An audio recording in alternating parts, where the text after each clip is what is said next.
Boa noite, galera.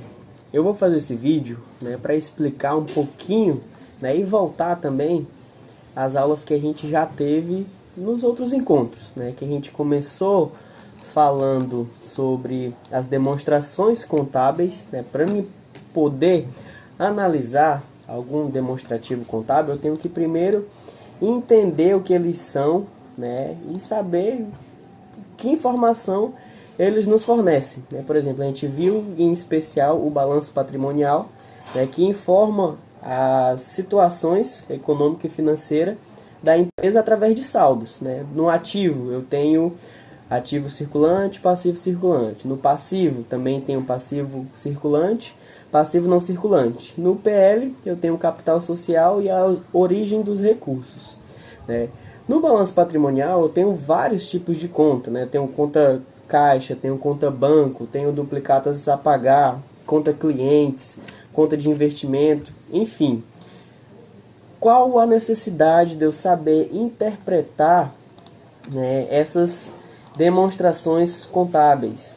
É o que justamente a nossa aula tem como finalidade. A gente já falou principalmente sobre a análise vertical e a análise horizontal, é tanto que a gente resolveu algumas atividades referente a isso, tanto no portal, quanto na sala de aula, quanto no WhatsApp também, que eu mandei na aula passada para vocês, E hoje, novamente, eu vou começar falando um pouquinho sobre essas duas análises, que é a primeira questão da atividade que eu passei no WhatsApp para vocês. A análise vertical, novamente falando, qual é a finalidade dessa análise? O material que eu vou disponibilizar para vocês, porque eu estou gostando de ir elaborando e depois no final de tudo eu mando para vocês fazerem as anotações, estudarem, enfim. Então no final do vídeo eu vou estar encaminhando o material para vocês completo, desde o início das aulas, tá? A análise vertical, ou análise de proporção, é calculada com o objetivo de obter o percentual de cada conta em relação ao total do ativo e passivo, respectivamente. Ou seja, o que é a análise vertical e qual é a finalidade dela? É justamente para você saber quanto de cada conta, quanto de cada elemento dentro do balanço patrimonial ou da DRE tem referente ao total, seja ativo total, seja ativo circulante, seja ativo não circulante. Então, quando você faz uma análise vertical, você está sabendo quantos por cento cada elemento tem dentro da sua totalidade. Eu posso saber quantos por cento a minha conta caixa está representado dentro do meu ativo total. Eu posso saber quantos por cento a minha conta caixa está sendo representada dentro do meu ativo circulante. Vai depender do tipo de informação que você quer fornecer, certo?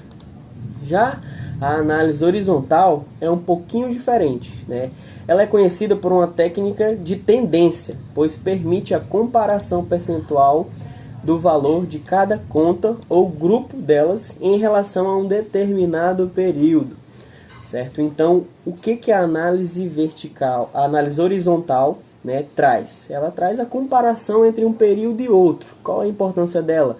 Justamente você ter um acompanhamento de perto, de determinados saldos. Se a sua receita no mês de janeiro de 2019, referente a janeiro de 2020, ela cresceu ou ela diminuiu? Você teve um aumento de receita ou você teve uma diminuição de receita? Então, esses tipos de análise vertical e horizontal, elas têm essa finalidade e essa importância, de acompanhamentos de saldo, seja eles em determinados períodos ou dentro de suas totalidades. São somente esses tipos de análise que eu vou ter nessa disciplina de análise das demonstrações contábeis? Não. Não. Essas análises são as mais simples, conforme eu já havia até comentado em sala. Elas são as mais simples e as mais básicas dentro dessa disciplina. Conforme Marion, lá em 2005, a análise das demonstrações contábeis se dividem em 3 grupos, certo? Eu tenho o grupo de introdutório, que é a situação financeira, que eu tenho alguns índices de liquidez que a gente vai ver quais são esses índices de liquidez. A situação econômica, né, que é os índices de rentabilidade. A situação de endividamento, né, que é o grupo dos índices de endividamento ou de estrutura de capital. Então, quando eu estou falando de nível introdutório, eu vou ter esses três tipos, né, de índices. Eu tenho índices de liquidez, tenho o índice de rentabilidade e tenho o índice de endividamento. O nível intermediário, né, que é o segundo nível, né, é um aprofundamento a mais das análises. São algumas informações mais precisas e mais exatas, né, que requer um trabalho maior, requer uma complexibilidade maior. Né. Nesse nível, o aprofundamento das análises, né, exige maior grau de conhecimento do analista. Ou seja, você tem que conhecer os elementos do patrimônio, né, balanço patrimonial, os elementos da DRE e de algumas outras demonstrações contábeis, né, porque não necessariamente você vai trabalhar somente com balanço patrimonial, não necessariamente você vai trabalhar só com DRE, só com DFC, não. Às vezes você pega uma informação lá do balanço patrimonial e outra da DRE e outra lá do DFC, por exemplo, certo? Então, por isso que ele requer um conhecimento a mais, certo? Professor, mas vai ser somente esse tipo de análise que eu vou poder fazer? Eu vou analisar só verticalmente e horizontalmente o meu balanço patrimonial e a minha DRE? Não. Infelizmente ou felizmente, né, não vão ser somente esses índices que a gente vai trabalhar, certo? A análise das demonstrações contábeis, né, ela subdivide-se em três. Né? Então, eu vou ter três níveis, né, de análise. Eu vou ter o primeiro nível, nível introdutório. O segundo nível, o nível intermediário. E o terceiro nível, o nível avançado. Né? Como vocês podem observar, o próprio nome já fala, eu começo lá do básico e vou avançando. Né? Por que isso? Porque algumas análises necessitam, né, de você ter conhecimento específico de determinadas estruturas. Né? Algumas estruturas são mais complexas que a outra. Né? O balanço patrimonial, ele tem uma linha de raciocínio. O demonstrativo de resultado, DRE, tem outra linha de raciocínio. São informações distintas, informações diferentes. Da mesma forma que o demonstrativo do fluxo de caixa, por exemplo, DFC, ele também segue uma linha de raciocínio totalmente diferente, né, do balanço e da DRE. São coisas distintas? Não. No fundo, elas se completam, elas se complementam justamente nesse momento de análise, né, que às vezes você vai pegar uma informação lá do balanço patrimonial, uma informação lá da sua DRE e outra informação lá do seu demonstrativo de fluxo de caixa, por exemplo. Então, por isso que as minhas análises são separadas, né, nesses níveis. No nível introdutório, né, que é o primeiro nível, a gente tem a situação financeira, a situação econômica e a situação de endividamento. Né? Agora, aqui a gente vê a necessidade, né, de saber a diferença, a distinção entre o sistema econômico, né, e o sistema financeiro da empresa. Né? Quando eu falo de sistema, é a situação econômica e a situação financeira. Né? Por isso que eu passei aquela pesquisazinha para vocês, certo? Lá na situação financeira, eu vou ter os meus índices de liquidez, né, que a gente vai ver mais para frente um pouquinho eles de maneira detalhada. Tá? Na situação econômica, eu tenho os índices de rentabilidade. O que seria essa rentabilidade? O que é uma coisa rentável? Né? O que me traz rentabilidade? É quando você aplica determinado dinheiro e quer ter uma rentabilidade, por exemplo. Você faz um investimento esperando ter uma rentabilidade. É justamente esse o objetivo, né, dos índices de rentabilidade. Eles vão te mostrar, através de números, quanto que determinados recursos estão trazendo de retorno para você. Certo? Lá nos índices, né, de endividamento, como o próprio nome fala, né, você vai ver quanto a sua empresa está endividada. Qual é a interpretação que a gente tem disso? Se ela tem um grau, né, se ela tem alguns números elevados, significa que a empresa está um pouquinho endividada. Né? Se o resultado lá da formulazinha do endividamento der baixa, né, significa que a sua empresa está pouco endividada. Certo? No nível intermediário, quando eu estou falando do nível intermediário, é necessário a gente entender não somente do balanço patrimonial e não somente da DRE. Eu tenho que entender um pouquinho também do DFC, que é o demonstrativo do fluxo de caixa. Beleza? Eu tenho que saber quais são as informações, né, que tem lá no DFC. Por que disso? Porque para que a gente possa melhor aplicar essas técnicas de análise, é necessário conhecer a estrutura, né? Como é que você vai analisar um balanço, por exemplo, aí não sabe o que é ativo circulante, não sabe o que é passivo não circulante, qual é a diferença dos dois? Da mesma forma, é lá na DFC. Né? Já no nível avançado, eu tenho que ter noção de tudo. Entretanto, né? Inclusive das normas internacionais de contabilidade. Né? Eu tenho que saber de fato analisar tudo da minha empresa, né? Todos os demonstrativos, todos aqueles que a gente já viu que são obrigatórios, eu tenho que saber, né, a estrutura e como que eles são organizados, as informações que estão ali presentes, eu tenho que saber de todas elas. Por isso, né, o nome, né, de que é uma análise de nível avançado. Né? Já, voltando um pouquinho lá para os índices, né, iniciais, que é o nível introdutório, certo? O índice de liquidez. O que é o índice de liquidez? Eles medem a capacidade de pagamento da empresa, certo? O que seria isso? A situação líquida, né, a situação financeira da empresa, quanto que ela está. Né? Então, por exemplo, se eu decidir fechar minha empresa hoje, né, dia 1º/4, né, 1º de abril, se eu quero fechar minha empresa hoje, será que eu vou ter, né, dinheiro, vou ter recurso suficiente para pagar tudo?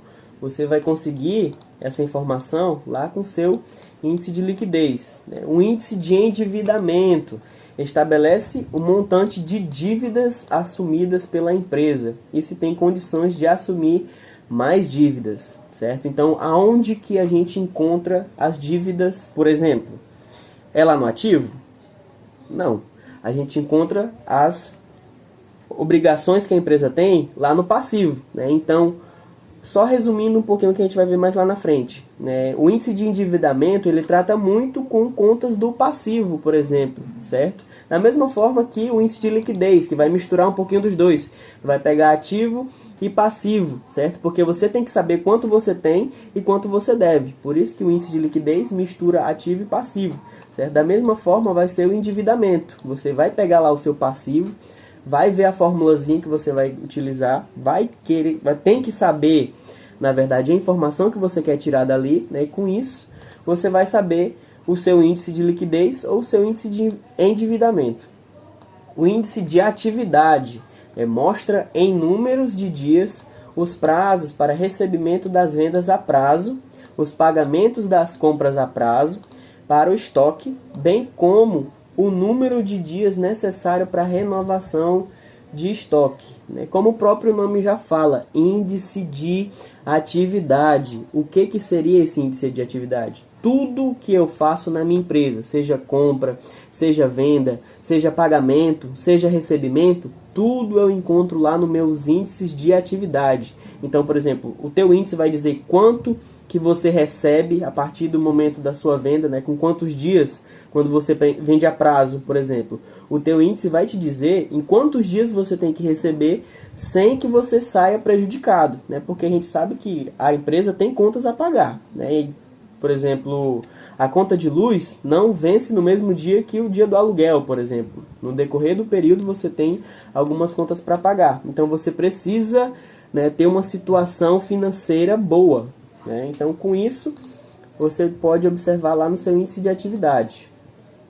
Os índices de rentabilidade, né, contém diversos índices, como taxa de retorno, sobre o investimento e sobre o patrimônio líquido, entre outros. Em geral, mede a potencialidade da empresa de gerar receitas e vendas. Né? Como eu já tinha falado anteriormente, quando eu tenho alguma coisa rendendo, quando eu faço uma aplicação e espero algum rendimento, eu quero ter um retorno, certo? Então, os índices de rentabilidade mostram isso.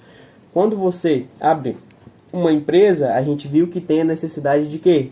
De capital, né? quanto o meu capital está rendendo, quanto que eu estou tendo de rendimento do meu capital investido inicialmente. Então, esse tipo de informação você tem lá no índice de rentabilidade, certo? Então, voltando um pouquinho, galera, o que foi que a gente já falou até aqui? A gente falou sobre os índices de nível introdutório. Professor, mas quais são esses? Eu tenho o índice de liquidez, eu tenho o índice de endividamento, o índice de atividade e o índice de rentabilidade. Cada tipo de item desse tem uma informação específica, tem uma informação diferente da outra. Os índices de endividamento são diferentes dos índices de rentabilidade, por exemplo. Cada um tem sua finalidade, cada um tem o seu objetivo. Vai depender do tipo de informação que você vai estar querendo repassar. Beleza?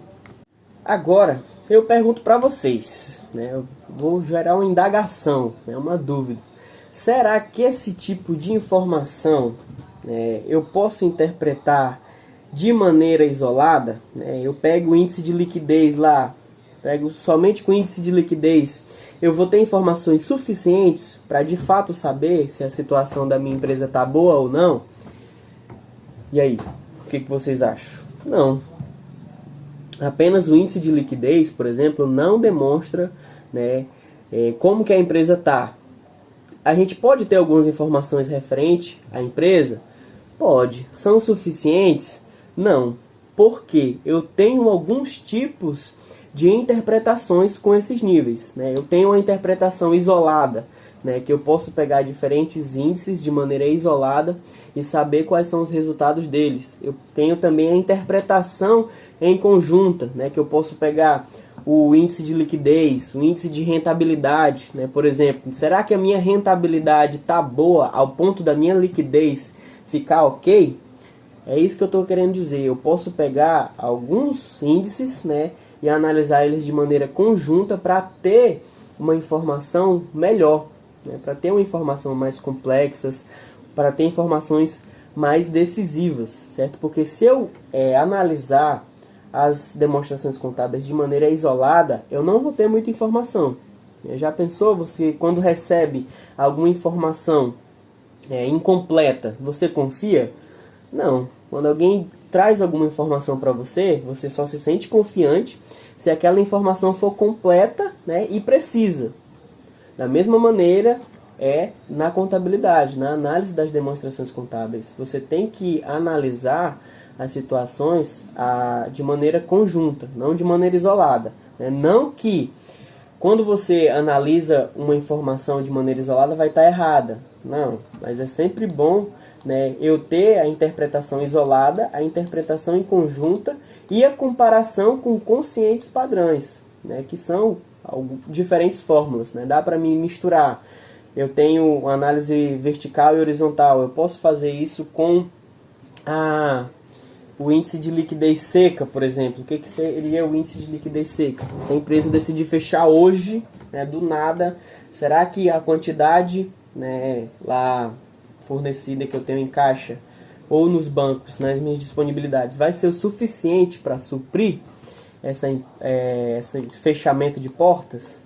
Eu posso misturar um pouquinho, posso fazer uma análise vertical, uma análise horizontal, juntamente com esse índice, e também posso pegar um índice de rentabilidade, por exemplo. Será que se eu não decidir fechar hoje, quanto de capital que eu preciso, ou então quanto de estoque que eu preciso, quanto que eu preciso vender para me ter essa rentabilidade?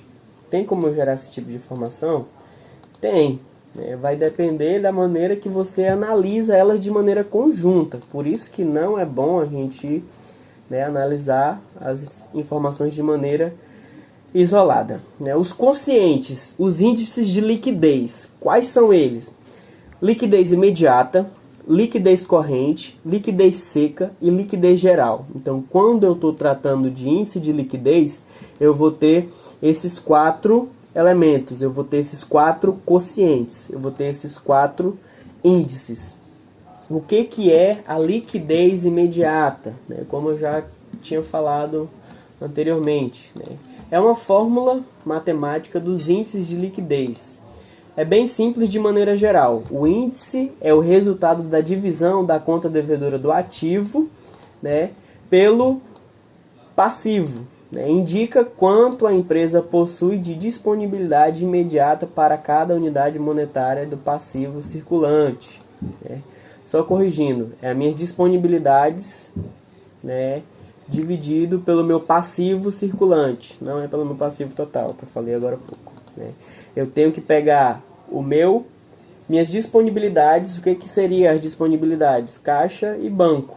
Né. Se eu fechar hoje, agora, eu tenho quanto em caixa? Eu tenho quanto? Qual é a minha situação financeira da empresa? Quanto de liquidez eu tenho? Né. Eu pego a minha disponibilidade e divido pelo passivo circulante. O que tem lá no passivo circulante, gente? São as obrigações a pagar. Né? Então eu tenho tudo a pagar, né, dividido pelas minhas disponibilidades, certo? Então, com isso, eu vou ter um resultado. Né? Eu vou ter o resultado de 1, por exemplo. Se eu tenho 100 de caixa e tenho 100 de contas a pagar, o resultado vai dar 1. Né? 100 dividido por 100 dá 1. Então, o que quer dizer essa informação? É que para cada R$1 de dívida, você vai ter R$1 para pagar essas dívidas. A situação de liquidez imediata, né, vai estar boa? Não tanto, né, porque a gente não tem só passivo circulante na empresa. A gente tem passivo circulante e passivo não circulante. Então, se você tem dinheiro agora somente para sanar as obrigações que você tem a curto prazo, você está esquecendo as que você tem de longo prazo, certo? Então, depende da informação que você está analisando. Né? No balanço patrimonial, a gente tem só disponibilidades? Não, a gente tem estoque, por exemplo. Né? Por isso a importância de você analisar as informações de maneira mais conjunta, certo?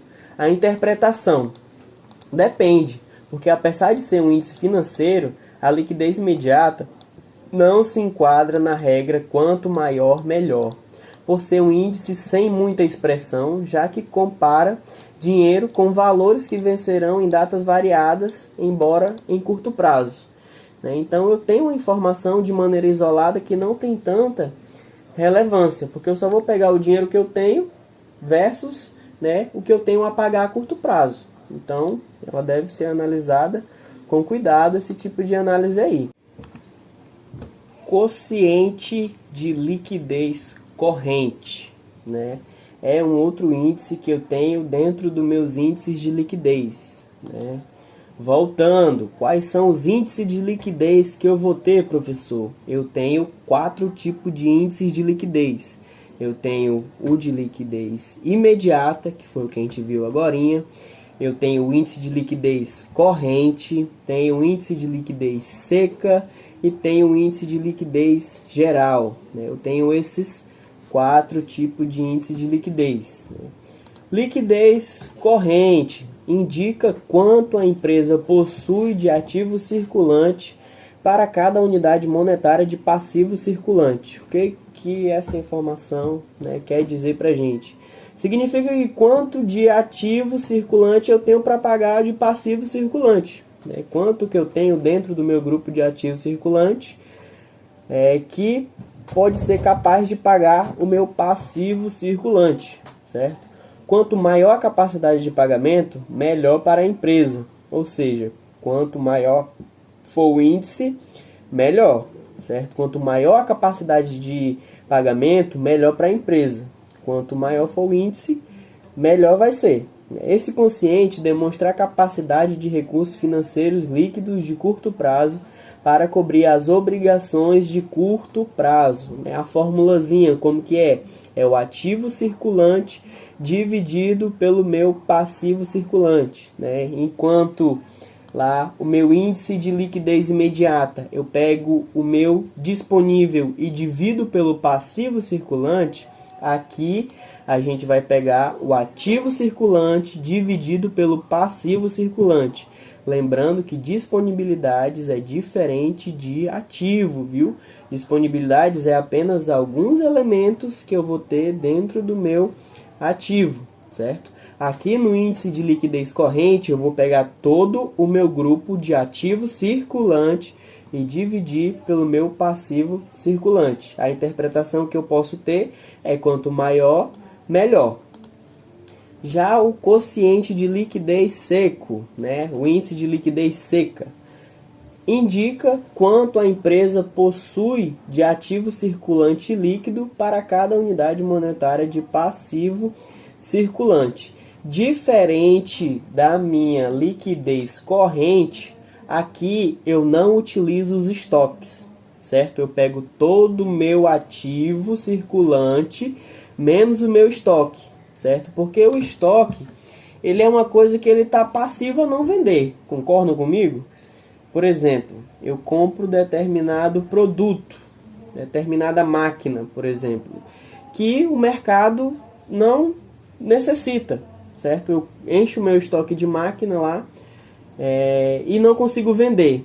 Vai ser uma coisa que eu não vou ter um retorno sobre isso, vai ser futuramente uma perca, né? Então aqui, nesse índice de liquidez seco, eu não considero, né, os estoques por causa disso, por causa desse risco de não vender, certo? Por isso que a formulazinha é o meu ativo circulante menos o meu estoque dividido pelo passivo circulante. Lembrando que nessas três que a gente viu até agora, a gente está trabalhando, né, com ativo circulante e passivo circulante, né? Se atentem a isso, porque pode confundir de às vezes eu pegar e colocar o ativo total menos o meu estoque. Não. Ativo circulante menos o meu estoque dividido pelo meu passivo circulante. E por último, a gente tem o quociente de liquidez geral, ou índice de liquidez geral, né? Indica quanto a empresa possui de ativo circulante mais o ativo não circulante para cada unidade monetária de dívida geral, passivo circulante mais o passivo não circulante. A interpretação, quanto maior o índice, melhor. Então, esse índice de liquidez geral, como o próprio nome fala, eu vou pegar o meu ativo circulante mais o meu ativo não circulante e dividir pelo meu passivo circulante mais o meu passivo não circulante. Aqui eu vou deixar de fora o capital social, né? Eu vou deixar de fora o patrimônio líquido, eu vou trabalhar somente com ativo e passivo. Pego o total do meu ativo circulante mais o meu ativo não circulante, dividido pelo meu passivo circulante mais o passivo não circulante, deixando de lado o meu PL. Lembrando que passivo total é diferente de passivo circulante mais passivo não circulante. Passivo é uma coisa, PL é outra, certo? Não vamos confundir aí. Então, gente, por hoje, né, é só. Eu peço que vocês deem uma lida ainda na unidade 1, porque todas essas informações que eu passei aqui para vocês tem na apostila, né, que a Unip disponibiliza. Tem todos esses índices lá de maneira bem detalhada. Então, na aula de hoje, né, para dinamizar um pouquinho, para não passar novamente exercício, que eu acredito que vocês já estão de saco cheio, se perguntando por que o professor passa tanto exercício assim, né, a gente está se adaptando, né, devagarinho. Eu estou aprendendo a mexer mais na edição dos vídeos, né? Esse, confesso que vai ser o meu primeiro vídeo que eu estou tentando gravar aqui para vocês, né? Então, devagarinho a gente vai, né, se ajustando, né? Então, muito obrigado e até a próxima.